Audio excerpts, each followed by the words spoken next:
Friends, ಇವತ್ತಿನ ವಿಡಿಯೋಗೆ ನಿಮ್ಮೆಲ್ಲರಿಗೂ ಸ್ವಾಗತ. ರೈಲ್ವೆ ಇಲಾಖೆಯಲ್ಲಿ ಗ್ರೂಪ್ ಡಿ ಅವರ ಕೆಲಸ ಏನು, ಗ್ರೂಪ್ ಡಿ ಗೆ ಅಪ್ಲಿಕೇಶನ್ ಹಾಕುವಾಗ ಯಾವ ಹುದ್ದೆಗೆ ಫಸ್ಟ್, ಸೆಕೆಂಡ್, ಥರ್ಡ್ ಈ ತರ ಪ್ರಿಫರೆನ್ಸ್ ಕೊಟ್ಕೋತಾ ಹೋಗ್ಬೇಕು ಅಂತಕ್ಕಂಥ ಬಗ್ಗೆ ವಿಡಿಯೋನ ಮಾಡಿದ್ದೆ. ಇದು ನನ್ನ ಎರಡನೇ ವಿಡಿಯೋ, ಪಾರ್ಟ್ 2 ವಿಡಿಯೋ ಮಾಡ್ತಾ ಇದ್ದೀನಿ.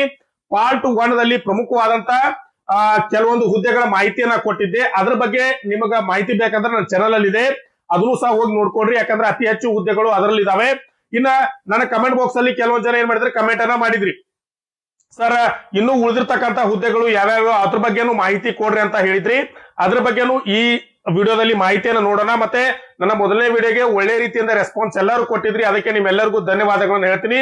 ಇದೇ ರೀತಿ ನನಗೆ ನನ್ನ ಚಾನಲ್ಗೆ ಲೈಕ್ ಮತ್ತು ಸಬ್ಸ್ಕ್ರೈಬ್ ಮಾಡ್ತಾ ಸಪೋರ್ಟ್ ಮಾಡ್ತಾ ಇರಿ ಅಂತ ಹೇಳ್ತಾ ಇವತ್ತಿನ ವಿಡಿಯೋನ ಸ್ಟಾರ್ಟ್ ಮಾಡೋಣ. ಸ್ನೇಹಿತರೆ, ವಿಡಿಯೋನ ಸ್ಟಾರ್ಟ್ ಮಾಡೋದಕ್ಕಿಂತ ಮುಂಚೆ ಯಾರೆಲ್ಲ ನನ್ನ ವಿಡಿಯೋನ ಫಸ್ಟ್ ಟೈಮ್ ನೋಡ್ತಾ ಇದ್ರಲ್ಲ ಅವರೆಲ್ಲರೂ ಚಾನಲ್ ಸಬ್ಸ್ಕ್ರೈಬ್ ಮಾಡ್ಕೊಳ್ಳಿ, ಮತ್ತೆ ಬೆಲ್ ಐಕನ್ ಪ್ರೆಸ್ ಮಾಡಿ, ಲೈಕ್ ಮಾಡಿ, ಮತ್ತೆ ಇನ್ಯಾರೆಲ್ಲ ಅಪ್ಲಿಕೇಶನ್ ಹಾಕಿಲ್ಲ ಅವರೆಲ್ಲರಿಗೂ ವಿಡಿಯೋನ ಸೆಂಡ್ ಮಾಡಿ ಅಂತ ಹೇಳ್ತಾ ಇವತ್ತಿನ ವಿಡಿಯೋನ ಸ್ಟಾರ್ಟ್ ಮಾಡೋಣ. ಸ್ನೇಹಿತರೆ, ಇವತ್ತಿನ ವಿಡಿಯೋದಲ್ಲಿ ಏನ್ ನೋಡೋಣ ಅಂತಂದ್ರೆ ಪ್ರಮುಖವಾದಂತಹ ಹುದ್ದೆಗಳು ಯಾವ್ಯಾವ ಅಂತಂದ್ರೆ ಇಲ್ಲಿ ನೀವು ನೋಡ್ಬೋದು. ಇಲ್ಲಿ 14 ಹುದ್ದೆಗಳು ಕನ್ಫರ್ಮ್ ಆಗಿದಾವೆ. ನಾನು ಮೊದಲನೇ ವಿಡಿಯೋದಲ್ಲಿ ಪಾಯಿಂಟ್ಸ್ ಮನ್ ಬಿ ಬಗ್ಗೆ ಮಾಹಿತಿಯನ್ನು ಕೊಟ್ಟಿದ್ದೆ, 5,000 ಹುದ್ದೆಗಳು ಕನ್ಫರ್ಮ್ ಆಗಿದ್ವಿ. ಮತ್ತೆ ಟ್ರ್ಯಾಕ್ ಮೆಟರ್ ಬಗ್ಗೆ ಮಾಹಿತಿಯನ್ನು ಕೊಟ್ಟಿದ್ದೆ, 13,000 ಹುದ್ದೆಗಳು ಕನ್ಫರ್ಮ್ ಆಗಿದ್ವು. ಈ ವಿಡಿಯೋದಲ್ಲಿ ನಾವ್ ಏನ್ ನೋಡೋಣ ಅಂತಂದ್ರೆ ಅತಿ ಹೆಚ್ಚು ಇನ್ನೊಂದು ಯಾವ್ದಾದ್ರೆ CNW ಅಲ್ಲಿ ಕನ್ಫರ್ಮ್ ಆಗಿದಾವೆ, ಅದನ್ನ ಹೊರತುಪಡಿಸಿದ್ರೆ ಇನ್ನೊಂದು ಯಾವ್ದು ಅಂತಂದ್ರೆ SNT ಅಲ್ಲಿ ಕನ್ಫರ್ಮ್ ಆಗಿದಾವೆ. ಆಮೇಲೆ ಡೀಸೆಲ್, ಸೆಡ್, ಎಲೆಕ್ಟ್ರಿಕಲ್ ಈ ತರ ಪ್ರಮುಖವಾದ ಮಾಹಿತಿಗಳನ್ನ ಈ ವಿಡಿಯೋದಲ್ಲಿ ನೋಡೋಣ ಸ್ನೇಹಿತರೆ. ಹಾಗಾದ್ರೆ ಈ ವಿಡಿಯೋದಲ್ಲಿ ನಾವು ಮೊದಲಿಗೆ SIT ಡಿಪಾರ್ಟ್ ಬಗ್ಗೆ ನೋಡೋಣ. SNT ಅಂತಂದ್ರೆ ಸಿಗ್ನಲ್ ಅಂಡ್ ಟೆಲಿಕಾಂ ಅಂತ, SNT ಅಂದ್ರೆ ಸಿಗ್ನಲ್ ಅಂಡ್ ಟೆಲಿಕಾಂ ಅಂತ ನೀವು ನೋಡ್ಬೋದು ಸ್ನೇಹಿತರೆ. ಇದ್ರ ಬಗ್ಗೆ ಒಂದು ಮೊದಲು ನಿಮ್ಗೆ ತೋರಿಸಿ ಹೇಳ್ತೀನಿ. ಏನಂತಂದ್ರೆ ನೀವು ರೈಲ್ವೆದಲ್ಲಿ ಹೋಗುವಾಗ ಈ ತರ ಸಿಗ್ನಲ್ ಅನ್ನ ನೋಡಿರ್ತೀರಾ.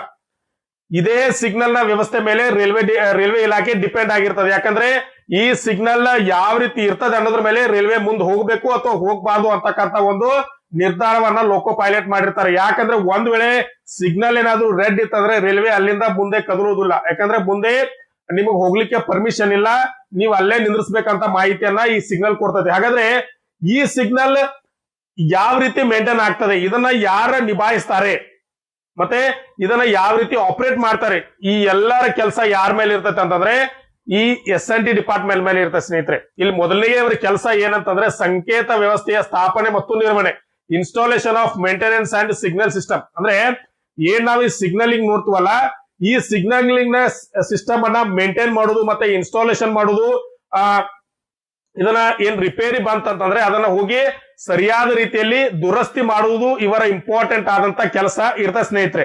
ಇವರು ಒಂದು ಪ್ರಮುಖವಾದ ಮೇನ್ ಆದಂತ ಕೆಲಸ ಇದೇ ಇರ್ತದೆ, ಯಾರ್ದು SNT ಡಿಪಾರ್ಟ್ಮೆಂಟ್ ಅವ್ರದ್ದು. ಇನ್ನು ಅದನ್ನು ಹೊರತುಪಡಿಸಿದ್ರೆ ರೈಲು ಸಂಚಾರದ ಸುರಕ್ಷತೆಗೆ ಸಂಕೇತಗಳ ಇನ್ಸ್ಪೆಕ್ಷನ್ ಮಾಡ್ತಾ ಇರುವುದು. ಅವಾಗವಾಗ ಏನ್ ಮಾಡುದು, ಹೋಗಿ ಅದು ಸರಿಯಾಗಿದೆಯೋ ಇಲ್ವೋ ಅಂತಕ್ಕಂಥ ಒಂದು ಇನ್ಸ್ಪೆಕ್ಷನ್ ಮಾಡುದು ಸಹ ಅವರ ಕೆಲಸ ಇರ್ತದೆ. ಯಾಕಂದ್ರೆ ತಿಂಗಳಿಗೊಂದ್ಸಲ ಹೋಗಿ ಇನ್ಸ್ಪೆಕ್ಷನ್ ಮಾಡ್ಬೇಕಾಗ್ತದೆ. ಯಾಕಂದ್ರೆ ಸರಿಯಾಗಿದೆಯೋ, ಏನಾದ್ರೂ ಮಿಸ್ ಫಿಟ್ಟಿಂಗ್ ಆಗಿದೆಯಾ, ಏನಾದ್ರೂ ಆಗಿದೆಯಾ ಅಂತ ಹೋಗಿ ಚೆಕ್ ಮಾಡ್ತಾ ಇರ್ಬೋದು. ನೀವು ಏನಂತಾರೆ ನಿಮ್ ಮೇಲೆ ಟೆಕ್ನಿಷಿಯನ್ಸ್ ಇರ್ತಾರೆ, ಅವರು ಹೇಳಿದಂತೆ ಕೆಲಸ ಮಾಡುದು ಅಸಿಸ್ಟೆಂಟ್ ನ ಕೆಲಸ ಆಗಿರ್ತದೆ. ಇನ್ನೊಂದು ಇವ್ರ ಇಂಪಾರ್ಟೆಂಟ್ ಕೆಲಸ ಏನಪ್ಪಾ, ಮೂರನೇದು ದೂರ ಸಂಪರ್ಕ ಉಪಕರಣಗಳ ದುರಸ್ತಿ ಮತ್ತು ನಿರ್ವಹಣೆ. ನಾನು ಅವಾಗ್ಲೇ ಹೇಳಿದೆ SNT ಅಂತ. S ಅಂದ್ರೆ ಸಿಗ್ನಲ್ ಅಂತ ಅರ್ಥ, T ಅಂದ್ರೆ ಟೆಲಿಕಾಂ ಅಂತ ಅರ್ಥ. ಇದರಲ್ಲಿ 2 ಡಿಪಾರ್ಟ್ಮೆಂಟ್ ಅನ್ನ ಕೂಡಿ ಕೊಡ್ತಾರೆ. ಟೆಲಿಕಾಂ ಅಂತಂದ್ರೆ ರೈಲ್ವೆದಲ್ಲಿ ಏನಂತಂದ್ರೆ ಕಮ್ಯುನಿಕೇಶನ್ ಅಂದ್ರೆ ನೀವ್ ಏನಿರ್ತಿ ಇಲ್ಲಿ ಕೊಟ್ಟಿದ್ದಾರೆ ನೋಡ್ರಿ, ಒಂದ್ಸಲ ನೋಡ್ಕೊರಿ. ದೂರ ಸಂಪರ್ಕ ಅಂದ್ರೆ ಒಂದು ಸ್ಟೇಷನ್ ಇಂದ ಒಂದು ಸ್ಟೇಷನ್ಗೆ ಏನು ಮಾಹಿತಿ ಹೋಗ್ತದಲ್ಲ ಅವೆಲ್ಲರೂ ಟೆಲಿಕಾಂ ನ ಮೂಲಕ ಹೋಗ್ತಿರ್ತದೆ. ಇದರ ಏನಾದ್ರೂ ವ್ಯವಸ್ಥೆಯನ್ನ ತಪ್ಪಿದೆ ಅಂತಂದ್ರೆ ಇನ್ಸ್ಟಾಲೇಷನ್ ಆಗಿರ್ಬೋದು ಅಥವಾ ಇದರ ರಿಪೇರಿ ಆಗಿರ್ಬೋದು, ಈ ರೀತಿಯ ಕೆಲಸಗಳನ್ನ ಏನ್ ಮಾಡ್ತಂದ್ರೆ ಟೆಲಿಕಾಂ ಡಿಪಾರ್ಟ್ಮೆಂಟ್ ಮಾಡ್ತದೆ. ಇದರಲ್ಲೂ ಸಹ ಅಸಿಸ್ಟೆಂಟ್ ಇರ್ತಾರೆ. ಇವ್ರದ್ದು ಕೆಲಸ ಅಷ್ಟೇ ಪ್ರಮುಖವಾಗಿ ಇರ್ತದೆ ಸ್ನೇಹಿತರೆ. ಇನ್ನೊಂದು ಇವ್ರ ಇಂಪಾರ್ಟೆಂಟ್ ಏನ್ ಕೆಲಸಪ್ಪ ಅಂದ್ರೆ ಟ್ರ್ಯಾಕ್ ಸರ್ಕ್ಯೂಟ್ ಗಳನ್ನ ಮೇಂಟೆನೆನ್ಸ್ ಮಾಡೋದು. ಟ್ರ್ಯಾಕ್ ಸರ್ಕ್ಯೂಟ್ ಅಂತಂದ್ರೆ ರೈಲ್ವೆ ಹೋಗುವಾಗ ಸುರಕ್ಷತೆಯಿಂದ ಹೋಗ್ಬೇಕು, ಮತ್ತೆ ಒಂದೇ ಟ್ರ್ಯಾಕ್ ನಲ್ಲಿ 2 ಗಾಡಿಗಳು ಬರ್ತಾ ಇಲ್ಲ ಅಂತಕ್ಕಂಥದ್ದನ್ನ ಒಂದು ನಿರ್ಧಾರ ಮಾಡೋದೇ ಟ್ರ್ಯಾಕ್ ಸರ್ಕ್ಯೂಟ್ ಮೇಲೆ. ಇದನ್ನು ಸಹ ಮೇಂಟೈನ್ ಮಾಡೋದು ಇವರ ಕೆಲಸನೇ ಆಗಿರ್ತದೆ ಸ್ನೇಹಿತರೆ. ಇನ್ನು ಅದನ್ನು ಹೊರತುಪಡಿಸಿದ್ರೆ ಆಟೋಮೇಟೆಡ್ ಸಂಕೇತ ಮತ್ತು ಸ್ಟೇಷನ್ ಸಂಪರ್ಕ ವ್ಯವಸ್ಥೆ ಕಾರ್ಯಾಚರಣೆ ಅಂದ್ರೆ ಏನು ಸಿಗ್ನಲಿಂಗ್, ಇದು ಮತ್ತೆ ಸಿಗ್ನಲಿಂಗ್ ಮತ್ತೆ ಟೆಲಿಕಾಂ ಡಿಪಾರ್ಟ್ಮೆಂಟ್ ಕೆಲಸ ಆಗಿರ್ತಂದ್ರೆ ಒಂದು ರೀತಿಯ ಮಾಹಿತಿಯನ್ನ ಇನ್ನೊಂದು ಸ್ಟೇಷನ್ ಇಂದ ಇನ್ನೊಂದು ಸ್ಟೇಷನ್ ಆಗಿರ್ಬೋದು, ಅಥವಾ ಒಂದು ಗೇಟ್ ಇಂದ ಸ್ಟೇಷನ್ ಆಗಿರ್ಬೋದು, ಸ್ಟೇಷನ್ ಇಂದ ಗೇಟ್ ಆಗಿರ್ಬೋದು, ಮತ್ತೆ ಸಿಗ್ನಲಿಂಗ್ ವ್ಯವಸ್ಥೆಯನ್ನ ಏನಂದ್ರೆ ಒಳ್ಳೆ ರೀತಿಯಿಂದ ನಿರ್ವಹಿಸುವುದು ಇವರ ಕೆಲಸ ಆಗಿರ್ತದೆ. ಯಾರಪ್ಪ ಅಂದ್ರೆ SND ಡಿಪಾರ್ಟ್ಮೆಂಟ್ ಅಲ್ಲಿ. ಇನ್ನು ಇದರ ಹೊರತುಪಡಿಸಿ ಈ ಡಿಪಾರ್ಟ್ಮೆಂಟ್ ಅಲ್ಲಿ ಏನಪ್ಪಾ ಒಳ್ಳೊಳ್ಳೆ ಅವಕಾಶಗಳಿದಾವೆ. ಇವರಲ್ಲೂ ಸಹ ನೀವು ಸ್ಟಾರ್ಟ್ ಆಗೋದು 18ರಿಂದ ಸ್ಟಾರ್ಟ್ ಆದ್ರೆ ಅಂತಂದ್ರೆ 19 ಗ್ರೇಡ್ ಪೇ ತಗೋಬಹುದು, 24 ತಗೋಬಹುದು, 22 ತಗೋಬಹುದು, ಮುಂದೆ 48 ಗ್ರೇಡ್ ಪೇ ಸಹ ತಗೋಬಹುದು. ಆದ್ರೆ ಏನಪ್ಪಾ ಒಂದಂತಂದ್ರೆ ಇದರಿಂದ ನೀವು ಪ್ರಮೋಷನ್ ಹೋಗ್ಬೇಕಂತಂದ್ರೆ ಎಲ್ಲದಕ್ಕೂ ಎಕ್ಸಾಮ್ ಅನ್ನ ಬರಿಬೇಕಾಗ್ತದೆ. ಇನ್ನ ಇದರಲ್ಲಿ ನೀವು ಏನೇನು ಅಲೌನ್ಸ್ ಗಳು ಇರ್ತವೆ, ಇದ್ರೂ ಸಹ ನೀವು ದೂರ ಹೋದ್ರಂದ್ರೆ TA ಕೊಡ್ತಾರೆ, ನೈಟ್ ಡ್ಯೂಟಿ ಮಾಡಿದ್ರೆ ನೈಟ್ ಅಲೌನ್ಸ್ ಕೊಡ್ತಾರೆ, ಹೀಗೆ ಅಲೌನ್ಸ್ ಗಳು ಸಿಗ್ತಾವೆ. ಇದರಲ್ಲೂ ಸಹ ಒಳ್ಳೆ ರೀತಿಯ ಸ್ಯಾಲರಿಯನ್ನ ನೀವು ಕೈಗೆ ತಗೋಬಹುದು ಸ್ನೇಹಿತರೆ. ಇನ್ನೊಂದು ಅತಿ ಹೆಚ್ಚು ಕಾಲ್ಫರ್ಮ್ ಆಗಿರುವಂತಹ ಡಿಪಾರ್ಟ್ಮೆಂಟ್ ಯಾವ್ದು ಅಂದ್ರೆ C&W ಸ್ಟಾಫ್ ಅಂತ. C&W ಡಿಪಾರ್ಟ್ಮೆಂಟ್ ಅಂದ್ರೆ ಕ್ಯಾರೇಜ್ ಅಂಡ್ ವ್ಯಾಗನ್. ಇವರ ಅಸಿಸ್ಟೆಂಟ್ ಆಗಿ ನೀವು ಅಪ್ಲಿಕೇಶನ್ ಹಾಕಿದ್ರೆ ಏನೆಲ್ಲ ಕೆಲಸಗಳು ನಿಮ್ಗೆ ಇರ್ಬೋದು. ಇದರಲ್ಲಿ ಎಷ್ಟು ಹುದ್ದೆಗಳು ಕಾಲ್ಫರ್ಮ್ ಆಗಿದಪ್ಪ ಇಲ್ಲಿ ನೀವು ನೋಡ್ಬೋದು. ಸ್ವಲ್ಪ ಝೂಮ್ ಮಾಡಿ ತೋರಿಸ್ತು ನೋಡ್ರಿ. SNT ಆಯ್ತು, C&W assistant C&W mechanical department ಅಲ್ಲಿ ಬರ್ತದೆ. ಇದರಲ್ಲಿ 2587 ಹುದ್ದೆಗಳು ಕಾಲ್ಫರ್ಮ್ ಆಗಿದಾವೆ. ಇದರಲ್ಲಿ ಏನೆಲ್ಲ ಕೆಲಸಗಳು ಇರ್ತಾವಪ್ಪ. ಮೊದಲನೇದಾಗಿ ಕಪ್ಲಿಂಗ್ ಇನ್ಸ್ಪೆಕ್ಷನ್ ಅಂತ ಕರೀತಾರೆ. ನೀವು ಇದ್ರ ಬಗ್ಗೆ ಒಂದು ಕಲ್ಪನೆ ಕೊಡೋದಕ್ಕಿಂತ ಮುಂಚೆ ನಿಮಗೆ ಒಂದು ಉದಾಹರಣೆ ಕೊಡ್ತೀನಿ. ನೀವೆಲ್ಲರೂ ಬಸ್ ಅನ್ನ ನೋಡಿರ್ತೀರಾ. ಬಸ್ಗೆ ಒಂದ್ ವೇಳೆ ರಿಪೇರಿ ಬಂದ್ರೆ ಏನ್ ಮಾಡ್ತಾರೆ, ಡಿಪೋಲ್ ತಗೊಂಡ್ ಹೋಗ್ತಾರೆ, ಹೌದಾ? ಬಸ್ ಅಲ್ಲಿ ಏನಾದ್ರೂ ಬ್ರೇಕಿಂಗ್ ಸಿಸ್ಟಮ್ ಸರಿ ಆಗ್ಲಿಲ್ಲ, ಅಥವಾ ಏನಾದ್ರೂ ಡೋರ್ ಸರಿಯಾಗಿ ವರ್ಕ್ ಆಗ್ಲಿಲ್ಲ, ಅಥವಾ ಏನಾದ್ರೂ ರಿಪೇರಿ ಬಂತಂದ್ರೆ ಅದನ್ನ ಯಾವ ರೀತಿ ಹೋಗಿ ಡಿಪೋಲ್ ತಗೊಂಡ್ ಹೋಗಿ ಡಿಪೋದಲ್ಲಿ ರಿಪೇರಿ ಮಾಡಿ ಹೊಳೆ ತುಂಬಾರ್ತಾರಲ್ಲ, ಅದೇ ರೀತಿ ನಮ್ಮ ಟ್ರೈನ್ ಅಲ್ಲೂ ಸಹ ಅಥವಾ ಒಂದೇನು ಕೋಚ್ ಇರ್ತಾವಲ್ಲ, ವ್ಯಾಗನ್ ಅಂತ ಕರೀತಾರೆ, ಮತ್ತೆ ಏನಂತಂದ್ರೆ ಅದಕ್ಕೆ ಕ್ಯಾರೇಜ್ ಅಂತ ಕರೀತಾರೆ. ಅದರಲ್ಲಿ ಏನಾದ್ರೂ ಸಮಸ್ಯೆ ಬಂತಂದ್ರೆ, ಸರಿಯಾಗಿ ವರ್ಕಿಂಗ್ ಆಗ್ಲಿಲ್ಲ ಅಂದ್ರೆ ಅದನ್ನ ಏನಂತಂದ್ರೆ ನಾವೇನ್ ಮಾಡ್ತಾರೆ ಅಂದ್ರೆ ವರ್ಕ್ಶಾಪ್ ಕರ್ಕೊಂಡು ಹೋಗ್ತಾರೆ. ನೀವು ನಮ್ಮ ಬಸ್ಸಿಗೆ ಏನಂತಂದ್ರೆ ನೀವು ಏನಂತಂದ್ರೆ ಡಿಪೋ ಅಂತ ಕರೀತಾರಲ್ಲ, ಅದೇ ರೀತಿ ಟ್ರೈನ್ ಅಲ್ಲಿ ಏನಂತಂದ್ರೆ ನಾವು ರೈಲ್ವೆ ಡಿಪಾರ್ಟ್ಮೆಂಟ್ ಅಲ್ಲಿ ಅದನ್ನ ವರ್ಕ್ಶಾಪ್ ಅಂತ ಕರೀತಾರೆ. ಇದರ ಮೇನ್ ಆಗಿ ಇರುವುದು ಕೆಲಸ ಇಲ್ಲ ಅಂದ್ರೆ ವರ್ಕ್ಶಾಪ್ ಅಲ್ಲಿ ಕೆಲಸ ಇರ್ತದೆ. ಅಂದ್ರೆ ಟ್ರೈನ್ ಅನ್ನ ರಿಪೇರಿ ಮಾಡುವಂತ ಕೆಲಸ ಮೆಕ್ಯಾನಿಕಲ್ ಡಿಪಾರ್ಟ್ಮೆಂಟ್ ಇದಾಗಿರೋದ್ರಿಂದ, ಅಥವಾ ಏನಂದ್ರೆ ನಾವು ರಿಪೇರಿ ಮಾಡುವಂತ ಕೆಲಸ ಇದರಲ್ಲಿ ಇರ್ತದೆ.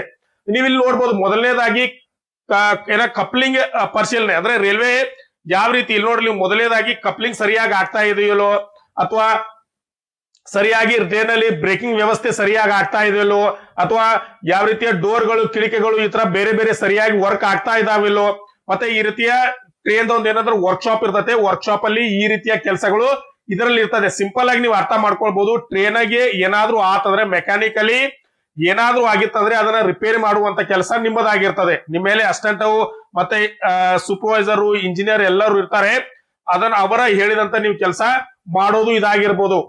ಇದು ಇಂಪಾರ್ಟೆಂಟ್ ಇಷ್ಟೇ. ಇದರಲ್ಲಿ ಕಪ್ಲಿಂಗ್ ವ್ಯವಸ್ಥೆ, ಬ್ರೇಕ್ ವ್ಯವಸ್ಥೆ ಸರಿಯಾಗಿದೆಯಾ ಇಲ್ಲಿ ನೋಡ್ಬೋದು. ಅಂದ್ರೆ ಕ್ಯಾರೇಜ್ ಮೇಂಟೆನೆನ್ಸ್ ಸರ್ವಿಸ್ ಅಂದ್ರೆ ಬೋಗಿಗಳು ಸರಿಯಾಗಿ ವರ್ಕ್ ಆಗ್ತಾ ಇದಾವೆ ಇಲ್ಲಿ ನೋಡ್ಬೋದು. ಅಂದ್ರೆ ಸ್ಟ್ರಕ್ಚರ್ ಇನ್ಸ್ಪೆಕ್ಷನ್ ವ್ಯಾಗನ್ಸ್ ಅಂದ್ರೆ ಒಂದು ಏನ್ ಬೋಗಿ ಇರ್ತೈತಲ್ಲ ಅದರ ಎಲ್ಲಾ ರೀತಿಯಿಂದ ಪಾರ್ಟ್ಗಳು ಸರಿಯಾಗಿದಾವೆ ಇಲ್ಲ ಅಂತ ನೋಡ್ಬೇಕು. ಮತ್ತೆ ರಿಪೇರ್ ಅಂಡ್ ಇನ್ಸ್ಪೆಕ್ಷನ್ ಕಂಪೋನೆಂಟ್ಸ್ ಅಂದ್ರೆ ಎಲ್ಲಾ ಅಂಗ ಸಾಧನಗಳು ಅಂದ್ರೆ ಎಲ್ಲಾ ಸ್ಪೇರ್ ಪಾರ್ಟ್ಸ್ ಸರಿಯಾಗಿದಾವೆಲ್ಲೋ ನೋಡುವುದು ಇದರ ಪ್ರಮುಖವಾದಂತ ಕೆಲಸ ಆಗಿರ್ತದೆ. ಇದನ್ನ ಹೊರತುಪಡಿಸಿದ್ರೆ ಕೇವಲ ವರ್ಕ್ಶಾಪ್ ಅಲ್ಲಿ ಅಷ್ಟೇ ಇದ್ರ ಕೆಲಸ ಇರುವುದಿಲ್ಲ. ಸ್ಟೇಷನ್ ಅಲ್ಲೂ ಸಹ ಏನಿರ್ತದಂದ್ರೆ ಇದರ ಕೆಲಸ ಇರ್ತೈತಿ. ಅಂದ್ರೆ ನೀವು ಎಲ್ಲೆಲ್ಲಿ ದೊಡ್ಡ ದೊಡ್ಡ ಸ್ಟೇಷನ್ಗಳಲ್ಲಿ ನೋಡ್ಬೋದು. ನೀವು ದಾವಣಗೆರೆ, ಬೆಳಗಾಂ, ಹುಬ್ಳಿ, ನೀವು ಟ್ರೈನು ಸ್ಟೇಷನ್ ಎಂಟರ್ ಆಗೋಕ್ಕಿಂತ ಮುಂಚೆ ಒಂದ್ ಸಣ್ಣ ಸಣ್ಣ ಡಬ್ಬಿಗಳನ್ನ ಬರೆದಿರ್ತಾರೆ. ಅದ್ರಲ್ಲಿ ಕುತ್ಕೊಂಡು ಟ್ರೈನ್ ಅನ್ನ ಹೋಗುವಾಗ ನೋಡ್ತಿರ್ತಾರ ಅವ್ರು. ಏನಂತಂದ್ರೆ ಗಾಲಿಗಳಿಗೆ ಏನಾದ್ರು ಆಗಿದಾವ, ಅಥವಾ ಟ್ರೈನ್ ವೀಲ್ಗೆ ಏನಾದ್ರು ಆಗಿದಾವ, ಯಾವ್ದಾದ್ರು ಮಿಸ್ಸಿಂಗ್ ಫಿಟ್ಟಿಂಗ್ಸ್ ಏನಾದ್ರು ಲೂಸ್ ಆಗಿದೆಯಾ ಅದನ್ನೆಲ್ಲ ಅಬ್ಸರ್ವ್ ಮಾಡುವಂತ ಕೆಲಸನು SND C&W ಡಿಪಾರ್ಟ್ಮೆಂಟ್ ಇರ್ತದೆ. ಅವ್ರ ಇನ್ಫಾರ್ಮೇಶನ್ ಕೊಟ್ಟ ಮೇಲೆ ಟ್ರೈನ್ಗೆ ಏನಾದ್ರು ದುರಸ್ತಿ ಅಥವಾ ರಿಪೇರ್ ಮಾಡುವಂತ ಕೆಲಸ ಇತ್ತಂದ್ರೆ ಅದನ್ನ ವರ್ಕ್ಶಾಪ್ ತಗೊಂಡು ಹೋಗ್ತಾರೆ. ವರ್ಕ್ ಅಸಿಸ್ಟೆಂಟ್ ಆದರೂ ಏನ್ ಮಾಡ್ಬೇಕಂದ್ರೆ ಅದರ ಕೆಲಸವನ್ನ ಮಾಡ್ಬೇಕಾಗ್ತದೆ ಸ್ನೇಹಿತರೆ. ಇದು ಇವರ ಇಂಪಾರ್ಟೆಂಟ್ ಆದಂತ ಕೆಲಸ ಆಗಿರ್ತದೆ. ಹಾಗಾದ್ರೆ ಇದರಲ್ಲಿ ಏನಪ್ಪಾ ಇವ್ರಿಗೂ ಫೆಸಿಲಿಟಿಗಳು ಇರ್ತವೆ. ಇದು ಸಹ ಒಳ್ಳೆ ರೀತಿಯಿಂದ ಸ್ಯಾಲರಿ ತಗೊಳ್ಳುವಂತ ಕೆಲಸ ಆಗಿರ್ತದೆ. ಆದ್ರೆ ಒಂದ್ ರೀತಿಯ ಮೆಕ್ಯಾನಿಕಲ್ ಆಗಿ ನೀವು ಕೆಲಸ ಮಾಡ್ಬೇಕಾಗ್ತದೆ. ಒಳ್ಳೆ ರೀತಿಯಿಂದ ಇನ್ಸೆಂಟಿವ್ ಇದರಲ್ಲೂ ಸಹ ಸಿಗ್ತದೆ ಸ್ನೇಹಿತರೆ. ಒಳ್ಳೆ ರೀತಿಯ ಜಾಬ್ ಆಗಿರ್ತದೆ. ಯಾಕಂದ್ರೆ ಒಳ್ಳೆಯ ಹುದ್ದೆಗಳು ಕಾಲ್ಫರ್ಮ್ ಆಗಿದಾವೆ. ನೀವು ಏನಾದ್ರು IT ಅದು ಮಾಡಿದ್ರೆ ಅಂತಂದ್ರೆ ನಿಮ್ಗೆ ಒಳ್ಳೆ ಬೆಸ್ಟ್ ಹುದ್ದೆ ಇದಾಗ್ತದೆ. ನೀವು ಸೆಲೆಕ್ಟ್ ಮಾಡ್ಕೊಂಡು ಇದನ್ನು ಕೆಲಸವನ್ನ ಮಾಡಬಹುದು. ಇದರಲ್ಲಿ ಪ್ರಮೋಷನ್ ಒಳ್ಳೆ ರೀತಿಯ ಪ್ರಮೋಷನ್ಗಳು ಇರ್ತವೆ, ಒಳ್ಳೆ ರೀತಿಯ ಅಲೌನ್ಸ್ ಗಳು ಸಿಗ್ತವೆ, ಮತ್ತೆ ಒಳ್ಳೆ ರೀತಿಯ ಇನ್ಸೆಂಟಿವ್ ಸಹ ಇದರಲ್ಲಿ ಸಿಗುತ್ತದೆ, ಮತ್ತೆ ಒಳ್ಳೆ ರೀತಿಯ ಸ್ಯಾಲರಿಯನ್ನು ನೀವು ಇದರಲ್ಲಿ ಪಡಿಬಹುದಾಗಿರ್ತದೆ ಸ್ನೇಹಿತರೆ. ನಿನ್ನೆ ಕಮೆಂಟ್ ಬಾಕ್ಸ್ ಅಲ್ಲಿ ಒಂದು ಕಮೆಂಟ್ ಬಂದಿತ್ತು, ಸರ್ ITI ಮಾಡಿದವರು ಯಾವ ಪೋಸ್ಟ್ ಗೆ ಅಪ್ಲಿಕೇಶನ್ ಹಾಕಿದ್ರೆ ಒಳ್ಳೇದಂತ ಕೇಳಿದ್ರು. ಅದಕ್ಕೆ ಹೇಳ್ತಾ ಇದ್ದೀನಿ.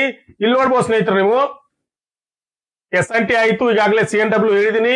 ಇಲ್ಲಿ ಅಸಿಸ್ಟೆಂಟ್ ಲೋಕೋ ಶೆಡ್ ಡೀಸೆಲ್ ಮತ್ತೆ ಅಸಿಸ್ಟೆಂಟ್ ಲೋಕೋ ಶೆಡ್ ಎಲೆಕ್ಟ್ರಿಕಲ್ ಅಂತ ಇದೆಯಲ್ಲ, ಈಗ ಈ ಅಸಿಸ್ಟೆಂಟ್ ಲೋಕೋ ಶೆಡ್ ಡೀಸೆಲ್ ಮತ್ತೆ ಎಲೆಕ್ಟ್ರಿಕಲ್ ಅಂದ್ರೆ ಇವೆರಡಕ್ಕೂ ಆಲ್ಮೋಸ್ಟ್ ITI ದವ್ರಿಗೆ ಮಾಡಿದ್ದು. ನಿಮ್ಮ ITI ಟ್ರೇಡ್ ಅಲ್ಲಿ ಬರ್ತದಲ್ಲ ಡೀಸೆಲ್ ಮತ್ತೆ ಎಲೆಕ್ಟ್ರಿಕಲ್ ಮೆಕ್ಯಾನಿಕಲ್ ಇವೆಲ್ಲವೂ ITI ದವ್ರು ಮಾಡಬಹುದಾದಂತ ಜಾಬ್ಗಳೇ. ಹಾಗಾದ್ರೆ ಇಲ್ಲಿ ನಾವು ಇದ್ರ ಬಗ್ಗೆ ನೋಡೋದಂತಂದ್ರೆ ಅಸಿಸ್ಟೆಂಟ್ ಲೋಕೋ ಶೆಡ್ ಡೀಸೆಲ್ ಮತ್ತೆ ಅಸಿಸ್ಟೆಂಟ್ ಲೋಕೋ ಶೆಡ್ ಎಲೆಕ್ಟ್ರಿಕಲ್ ಅಂದ್ರೆ ಲೋಕೋ ಅಂದ್ರೆ ನೀವು ಅರ್ಥ ಮಾಡ್ಕೋಬೇಕು. ರೈಲ್ವೆದಲ್ಲಿ ಇಂಜಿನ್ ಗೆ ಲೋಕೋ ಅಂತ ಕರೀತಾರೆ. ನೀವೇನ್ ನೋಡ್ತಾರಲ್ಲ ಅಣ್ಣ ಇಂಜಿನ್ ಹೋಗ್ತಾ ಇರ್ತದಕ್ಕೆ ಲೋಕೋ ಅಂತ ಕರೀತಾರೆ. ನೀವ್ ಈಗಾಗಲೇ ವರ್ಕ್ಶಾಪ್ ಅಂತ ನೋಡಿದ್ರಿ. ವರ್ಕ್ಶಾಪ್ ಅಂತಂದ್ರೆ ವರ್ಕ್ಶಾಪ್ ಅಲ್ಲಿ ಕೇವಲ ವ್ಯಾಗನ್ ಗಳಷ್ಟೇ ಇರಲ್ಲ, ಮತ್ತೆ ಏನು ಇದಿರುತ್ತಲ್ಲ ಏನದು ಕ್ಯಾರೇಜ್ ಅಷ್ಟೇ ಇರೋದಿಲ್ಲ. ನೀವು ಅಲ್ಲಿ ಇಂಜಿನ್ ರಿಪೇರ್ ಮಾಡುವಂತ ಏನಂತಾರೆ ವರ್ಕ್ಶಾಪ್ ಇರ್ತಾವೆ. ಆ ಇಂಜಿನ್ ರಿಪೇರ್ ಮಾಡುವಲ್ಲಿ ನೀವು ಕೆಲಸ ಮಾಡ್ಬೇಕಾಗ್ತದೆ. ಯಾವ ರೀತಿ ಇಲ್ಲಿ ನೋಡ್ಬೋದು ನೀವು ಡೀಸೆಲ್, ಇದು ಡೀಸೆಲ್ ಇಂಜಿನ್ ಅಂತ ಕರೀತಾರೆ.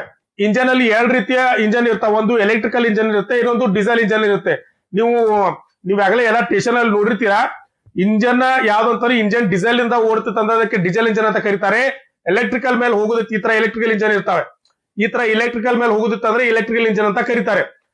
ಡೀಸೆಲ್ ಇಂಜಿನ್ ಅಲ್ಲಿ ಏನಾದ್ರೂ ತೊಂದರೆ ಆಯ್ತಂತಂದ್ರೆ ಅದನ್ನ ಡೀಸೆಲ್ ಇಂಜಿನ್ ಶೆಡ್ ಗೆ ಹೋಗ್ತಾರೆ. ಅಲ್ಲಿ ಮಾಡಬಹುದಾದಂತ ಕೆಲಸಗಳಿಗೆ ಏನಂತಂದ್ರೆ ನೀವು ಅಲ್ಲಿ ಕೆಲಸ ಮಾಡ್ಬೇಕಾಗ್ತದೆ. ಏನಪ್ಪಾ ನೀವು ಇಲ್ಲಿ ಏನ್ ಕೊಡ್ತಾರಲ್ಲ ಅಸಿಸ್ಟೆಂಟ್ ಲೋಕೋ ಶೆಡ್ ಡೀಸೆಲ್ ಅಂತಂದ್ರೆ ಡೀಸೆಲ್ ಇಂಜಿನ್ ಅಲ್ಲಿ ಬರುವಂತ ಏನೇ ಕೆಲಸ ಬಂದ್ರು ನೀವು ಕೆಲಸ ಮಾಡ್ಬೇಕಾಗ್ತದೆ. ಇಲ್ಲಿ ಕೊಟ್ಟಿದ್ದಾರೆ ನೋಡಿ, ಇಲ್ಲಿ ಕೆಲಸ ಮಾಡ್ತಿದ್ದಾರೆ. ಈ ತರ ಡೀಸೆಲ್ ಇಂಜಿನ್ ಅಲ್ಲಿ ನೀವು ಹೋಗಿ ಕೆಲಸವನ್ನ ಮಾಡ್ಬೇಕಾಗ್ತದೆ. ಇನ್ನ ಅದನ್ನ ಹೊರತುಪಡಿಸಿದ್ರೆ ಎಲೆಕ್ಟ್ರಿಕಲ್, ಅದೇ ಅಸಿಸ್ಟೆಂಟ್ ಲೋಕೋ ಶೆಡ್ ಎಲೆಕ್ಟ್ರಿಕಲ್ ಅಂದ್ರೆ ಎಲೆಕ್ಟ್ರಿಕಲ್ ಇಂಜಿನ್ ಇರ್ತದೆ. ಈಗ ನೀವು ರೈಲ್ವೆ ಟ್ರ್ಯಾಕ್ ಮೇಲೆ ಈಗ ಎಲೆಕ್ಟ್ರಿಕಲ್ ಇದ್ರ ವೈರ್ ನ ಹಾಕಿರ್ತಾರೆ ನೋಡಿ, ಎಲ್ಲವೂ ಆಲ್ಮೋಸ್ಟ್ ಎಲೆಕ್ಟ್ರಿಫೈಡ್ ಆಗ್ತಾ ಇದೆ. ಆ ಎಲೆಕ್ಟ್ರಿಕಲ್ ಇಂಜಿನ್ ಅಲ್ಲಿ ಏನಾದ್ರೂ ತೊಂದರೆ ಬರ್ತಂದ್ರೆ ಅದನ್ನು ಸಹ ಏನ್ ಮಾಡ್ತಾರೆ ವರ್ಕ್ಶಾಪ್ ತಗೊಂಡು ಹೋಗ್ತಾರೆ.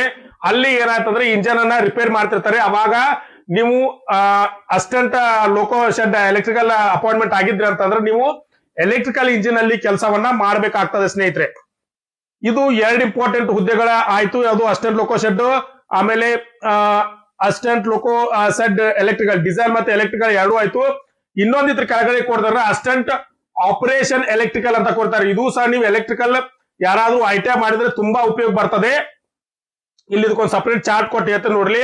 ಅಸಿಸ್ಟೆಂಟ್ ಇಲ್ಲಿ ಕೊಡ್ತಾರೆ ಅಸಿಸ್ಟೆಂಟ್ ಆಪರೇಷನ್ ಎಲೆಕ್ಟ್ರಿಕಲ್ ಅಂದ್ರೆ ಇಲೆಕ್ಟ್ರಿಕಲ್ ಡಿಪಾರ್ಟ್ಮೆಂಟ್ ಅಲ್ಲಿ ಕೆಲಸ ಮಾಡಬಹುದು. ಇದರಲ್ಲಿ 3 ರೀತಿಯ ಕೆಲಸಗಳನ್ನ ನಿಮ್ಗೆ ಕೊಡ್ತಾರೆ.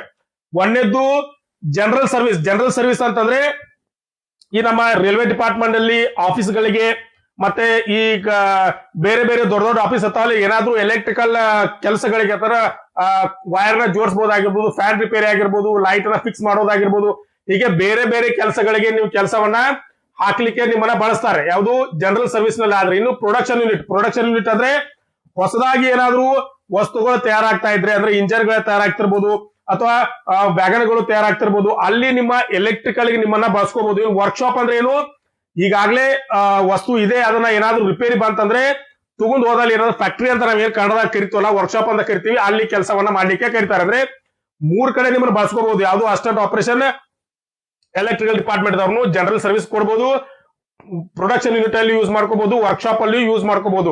ಇದ್ರಲ್ಲ ಇನ್ನೊಂದು ಏನಂತಂದ್ರೆ ನಿಮ್ಮ ಮೆಡಿಕಲ್ ಸ್ಟ್ಯಾಂಡರ್ಡ್ ನ ಸ್ವಲ್ಪ ನೋಡ್ಕೋಬೇಕು. C1 B1 ಮತ್ತೆ A1 ಅಂತ ಬರ್ತದೆ. A1 ಓನ್ಲಿ ಪಾಯಿಂಟ್ಸ್ ಮನ್ಗೆ ಅಷ್ಟೇ ಬರ್ತದೆ. ಉಳಿಕಿದೆಲ್ಲವೂ C1 B1 ಇದ್ರೆ ನಡೆಯುತ್ತೆ. ನಿಮ್ಮ ಮೆಡಿಕಲ್ ಸ್ಟ್ಯಾಂಡರ್ಡ್ ಯಾವ್ದಿದೆ ಅದನ್ನ ನೋಡ್ಕೊಂಡು ಹಾಕೊಡ್ರಿ. ಇನ್ ಈಚ್ ಕಡೆ ಏನ್ ಚಾರ್ಟ್ ಕೊಡಿದಾರೆ ಅಂತಂದ್ರೆ ಯಾರಾದ್ರೂ ಫಿಸಿಕಲ್ ಹ್ಯಾಂಡಿಕ್ಯಾಪ್ ಇತ್ತಂತಂದ್ರೆ ಅವ್ರಿಗೆ ಯಾವ ಹುದ್ದೆಗಳು ಇದ್ರಲ್ಲಿ ಅಲಾವ್ ಆಗ್ತವೆ ಅದನ್ನ ಸ್ವಲ್ಪ ಗಮನದಲ್ಲಿ ಇಟ್ಕೊಂಡು ಅಪ್ಲಿಕೇಶನ್ ಅನ್ನ ಹಾಕಿ ಸ್ನೇಹಿತರೆ. ಯಾಕಂದ್ರೆ ನಾವು ಈ ವಿಡಿಯೋದಲ್ಲಿ ಸಂಪೂರ್ಣವಾದಂತ ಆಲ್ಮೋಸ್ಟ್ ಕವರ್ ಮಾಡಿದೀನಿ. ಇನ್ನೊಂದು 3-4 ಹುದ್ದೆಗಳು ಉಳಿದಾವೆ. ಅವನು ಹೇಳ್ತಾ ಕೂತ್ರೆ ವಿಡಿಯೋ ಬಹಳ ದೊಡ್ಡದಾಗ್ತದೆ. ಅವು ನಿಮ್ಗೆ ಬೇಕಂದ್ರೆ ನೆಕ್ಸ್ಟ್ ವಿಡಿಯೋದಲ್ಲಿ ಮಾಡ್ತೀನಿ. ಕಮೆಂಟ್ ಬಾಕ್ಸ್ ಅಲ್ಲಿ ಕಮೆಂಟ್ ಮಾಡಿ.